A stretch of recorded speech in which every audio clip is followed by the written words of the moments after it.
کسی بھی چیز کے بارے میں حقیقت پسندانہ رائے تک پہنچنے کے لیے اس کے ماخذ یعنی اوریجن کی طرف لوٹنا پڑتا ہے، یعنی اس کا مطالعہ کیا جاتا ہے کہ اس چیز کی اول ابتدا کیسے ہوئی اور وہ کن ارتقائی مراحل سے گزر کر اپنی موجودہ شکل و صورت میں ہم تک پہنچی ہے۔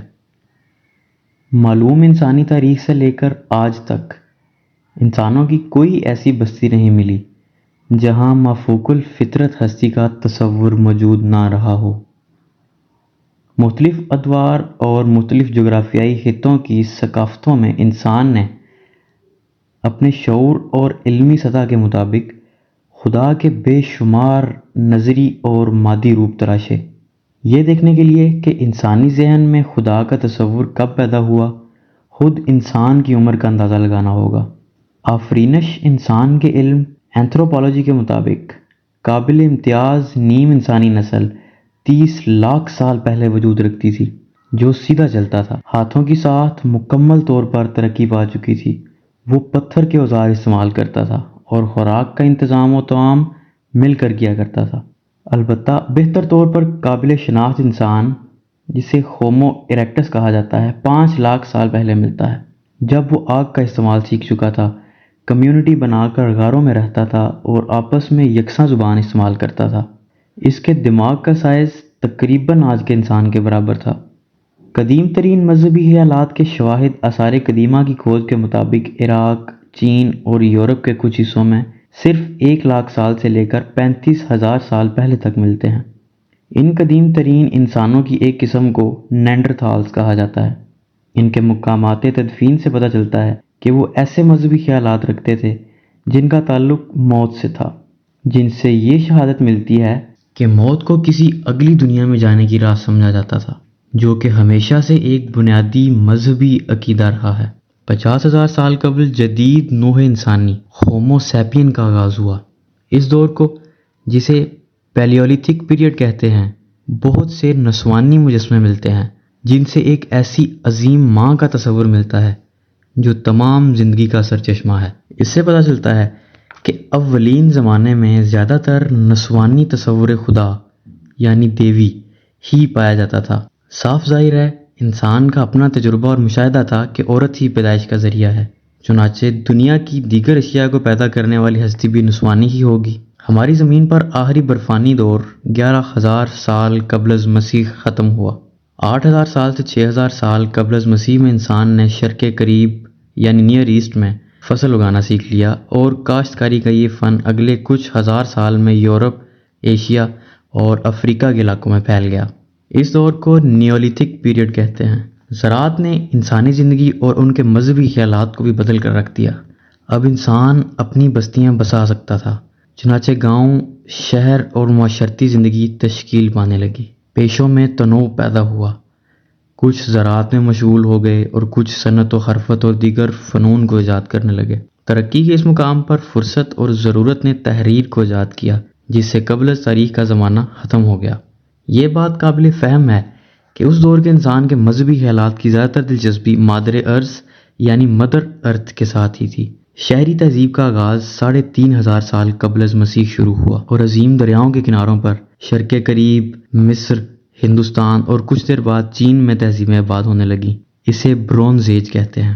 پھر 1200 قبل از مسیح میں لوہے کا زمانہ شروع ہوتا ہے، جسے آئرن ایج کہتے ہیں، جب کلاسیکل مذاہب کی عظیم امپائرز وجود میں آئیں، اور یہی وہ وقت تھا جب آج کے زمانے کے موجودہ مذاہب کا بیج پھوٹا۔ اب اگر مجموعی انسانی تاریخ کو دیکھا جائے تو موجودہ مذاہب کی عمر انسانی عمر کے مقابلے میں انتہائی قلیل نظر آتی ہے، اور یہ بالکل ایک حالیہ واقعہ دکھائی دیتا ہے۔ گویا لاکھوں سال انسان کی زندگی یا تو کسی بھی طرح کے مذہبی خیالات کے بغیر گزری، یا پھر ان کا آج کے منظم مذاہب کے ساتھ کوئی تعلق نہ تھا۔ کلاسیکل مذاہب کی خصوصیات میں فطرت کے کثیر دیوتاؤں کا وجود، مقدس بادشاہتیں، طاقتور ملائیت اور بعض اوقات مقدس تحریروں کا وجود شامل ہے۔ اس دوران مذہبی مراکز یعنی عبادت گاہیں تعمیر ہونے لگیں اور لوگ چھوٹی چھوٹی عبادت گاہوں میں پوجا کرنے لگے۔ قدیم مصر کے غیر سامی لوگ 3000 سال قبل از مسیح درجنوں شہری ریاستوں میں رہتے تھے۔ ہر شہر کا اپنا ایک سردار اور دیوتا ہوتا تھا۔ شروع میں ریاست کا انتظام بزرگوں کے ہاتھ میں تھا، جس نے بلاخر بادشاہوں کی شکل اختیار کر لی۔ ان لوگوں کی ساری زندگی کا تانا بانا محبت کے گرد گھومتا تھا۔ بادشاہ سب سے بڑے مذہبی پیشوا کی حیثیت بھی رکھتا تھا۔ محبت کی عمارت پر ایک مینار بنایا جاتا جس پر اس وقت کا ملا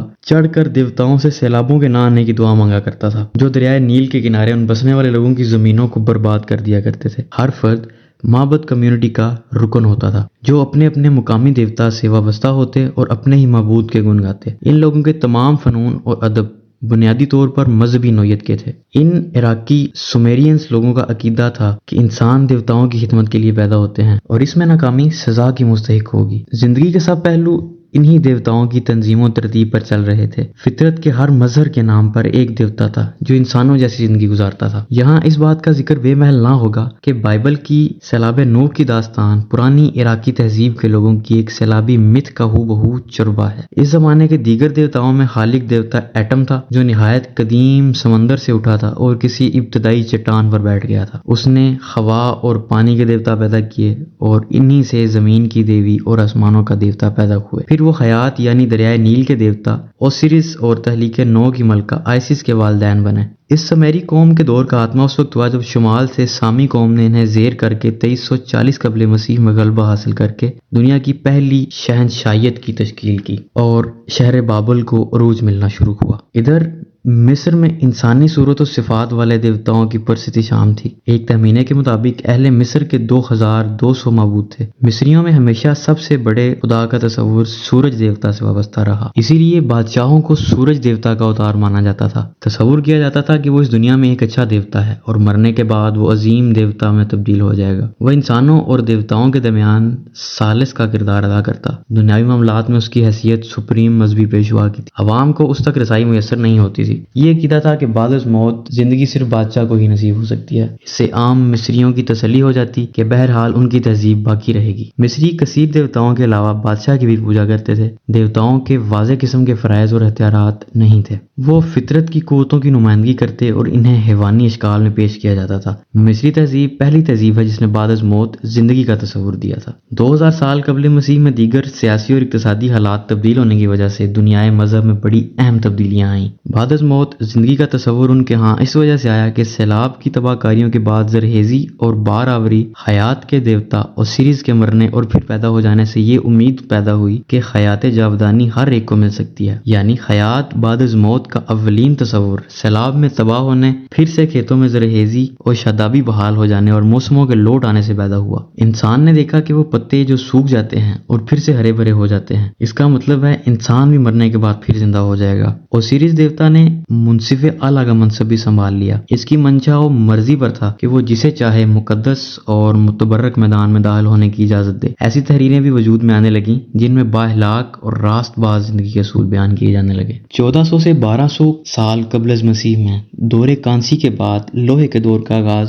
شرق قریب کی تہذیب میں ایک نقطہ انقلاب کی حیثیت رکھتا ہے۔ وہاں ایک کنان قوم ابھری۔ عہد نامہ قدیم یعنی اولڈ ٹیسٹامنٹ بیان کردہ بہت سے واقعات انہی کنانیوں کی اساطیری قصوں سے ماخوذ کیے گئے ہیں۔ کنانیوں کا سب سے بڑا دیوتا ایل تھا۔ وہ اسے مادے سے بالکل جدا مانتے تھے اور یہ سمجھتے تھے کہ اس نے سب مادی چیزوں کو پیدا کیا ہے، لیکن ایل اس کا تصور بعد ازاں پارا پارا ہو کر کثیر معبودوں میں منقسم ہو گیا۔ ان کے ہاں بال دیوتا کی بڑی اہمیت تھی جو زندگی اور موت کا دیوتا تھا۔ اس کا بت بیل پر سوار دکھایا جاتا جو تولیدی قوت کا مظہر تھا۔ ان کا خیال تھا کہ زمین کی زرخیزی بال اور اس کی شریک حیات آستارتے دیوی کے جنسی اختلاط کے عمل کا نتیجہ ہے۔ چنانچہ زمین کی زرخیزی کو یقینی بنانے کے لیے وہ دیوتاؤں کے مقدس جنسی اختلاط کی نقل بھی کیا کرتے تھے۔ بال دیوتا کے لیے بچوں کی قربانی بھی دی جاتی تھی۔ یہ رسم اس تخیل پر مبنی تھی کہ پاک اور معصوم ہونے کی بنا پر ان کی قربانی دیوتا کا غصہ فروغ کرنے کے لیے زیادہ کارگر ہوتی تھی۔ گویا بچے کو خدا کی راہ میں قربان کر دینے کا تصور اس زمانے میں موجود تھا، جس کا پرتو ابراہیم علیہ السلام کے قصے میں بھی نظر آتا ہے۔ اگرچہ اسرائیلی انبیاء سختی سے ان قدیم مذہبی روایات کی مذمت کرتے تھے، لیکن اسرائیلی اکثر بال دیوتا کی طرف رجوع ہو جاتے تھے تاکہ ان کی فصلیں اچھی طرح اگ سکیں۔ دراصل اسرائیلیوں کا یہ عمل ان کے اور کنانیوں کی ثقافتوں کے تضاد کا نتیجہ تھا۔ وجہ یہ تھی کہ اسرائیلی بنیادی طور پر نیم خانہ بدوش قبائل پر مشتمل تھے جو زراعت کے پیشے سے منسلک نہ تھے۔ چنانچہ اسرائیل کے روایتی تصور خدا کے ذمے ایسا کوئی فرض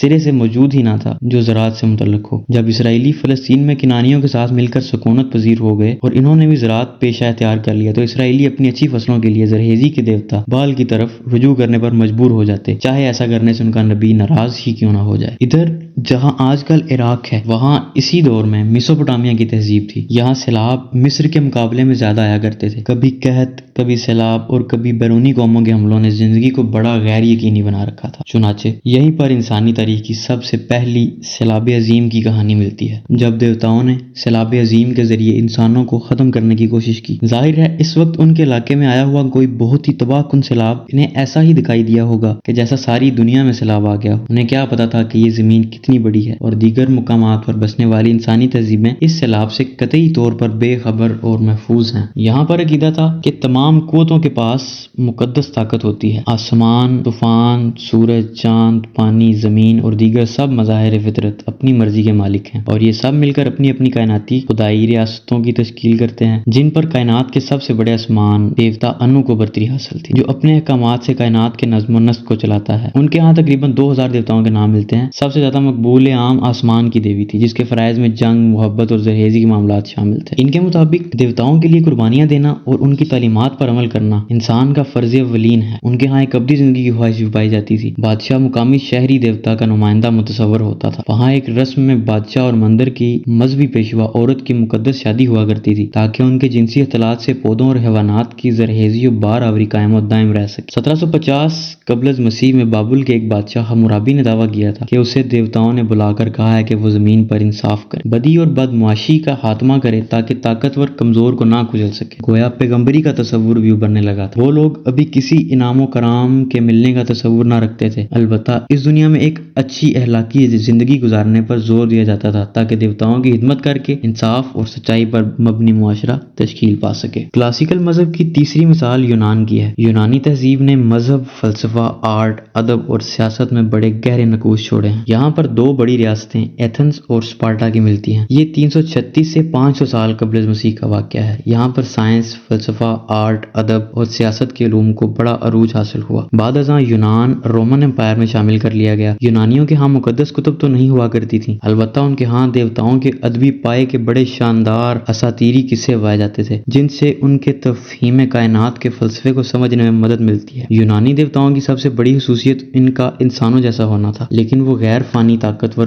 کمال حسن کے حامل اور مصائب سے ماورا تھے۔ یونانی دیوتاؤں کو دو قسموں میں تقسیم کر دیا کرتے تھے۔ ایک اولمپین دیوتا تھے جو اولمپیا پہاڑ پر بیٹھ کر اپنی مکمل طاقت سے دنیا پر حکمرانی کرتے، اور دوسرے زمینی دیوتا تھے جن کا تعلق زمین کی زرہیزی اور موت وغیرہ کے معاملات کو سنبھالنا تھا۔ یونانیوں کے قائد کے مطابق معبود اکبر زیوس دیوتا نے انسانوں کو پیدا کیا اور ان کے اچھے برے اعمال کا مشاہدہ کر رہا ہے۔ تکبر سب سے بڑا گناہ تھا۔ عقیدہ تھا کہ دیوتاؤں نے انسانوں کو جو زندگی بخشی ہے اس کے لیے وہ عزت اور عبادت کے حقدار ہیں۔ انسانوں کو اعتدال اور انصاف کی زندگی گزارنی چاہیے۔ دیوتاؤں کی باجماعت عبادت میں ساری کمیونٹی کی فلاح مضمر سمجھی جاتی تھی، کیونکہ اس میں حکمران، سرکاری زعماء، معبدوں اور مزاروں کے پجاری عہدیداران شریک ہوا کرتے تھے۔ جانوروں اور دیگر خوراک کی قربانی پیش کی جاتی تھی جسے پجاری اور دیوتا کھایا کرتے تھے۔ یونان میں دیوتاؤں کے حوالے سے بڑے بڑے تہوار منائے جاتے، کیونکہ ان کے ہاں نہ صرف مناظر فطرت بلکہ ہر جذبہ و قوت بھی اپنا اپنا تشخص رکھتے تھے، لہٰذا کچھ معبودوں کا تعلق جنسی جذبات سے بھی تھا۔ انہی کی نسبت سے یونان کے سب سے بڑے تہوار ڈائونیزیا، مردانہ